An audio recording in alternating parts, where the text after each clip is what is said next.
জুলাই গণঅভ্যুত্থানের সময় সংঘটিত মানবতাবিরোধী অপরাধের ঘটনায় করা মামলায় জাতীয় সমাজতান্ত্রিক দল জাসদের সভাপতি হাসানুল হক ইনুকে ১০ বছরের সশ্রম কারাদণ্ড দেওয়া হয়েছে। বিচারপতি নজরুল ইসলাম চৌধুরীর নেতৃত্বাধীন আন্তর্জাতিক অপরাধ ট্রাইব্যুনাল ২ ৩০ জুন এই রায় দেন। এই ট্রাইব্যুনালের অপর দুই সদস্য হলেন বিচারক মোহাম্মদ মঞ্জুরুল বাসিদ ও বিচারক নূর মোহাম্মদ শাহরিয়ার কবির। মামলার আসামি ইনুর বিরুদ্ধে মোট ৮টি অভিযোগ আনা হয়। এর মধ্যে অন্যতম অভিযোগ হল জুলাই গণঅভ্যুত্থানের সময় কুষ্টিয়ায় ৬ জনকে হত্যা করার নির্দেশ সহ আন্দোলনকারীদের ওপর হামলায় উস্কানি দেয়া। রায় সরাসরি সম্প্রচার করা হয় বাংলাদেশ টেলিভিশন বিটিভিতে।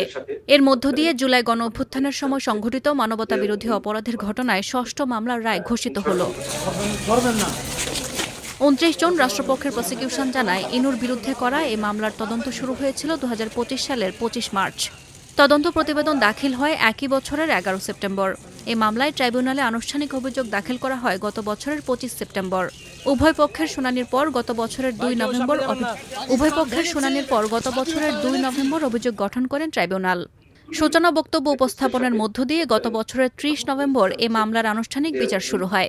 প্রথম সাক্ষ্য গ্রহণ হয় ১ ডিসেম্বর।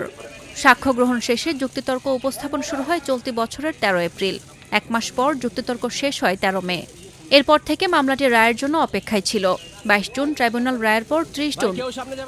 ট্রাইব্যুনাল রায়ের জন্য ৩০ জুন দিনটি ধার্য করেন।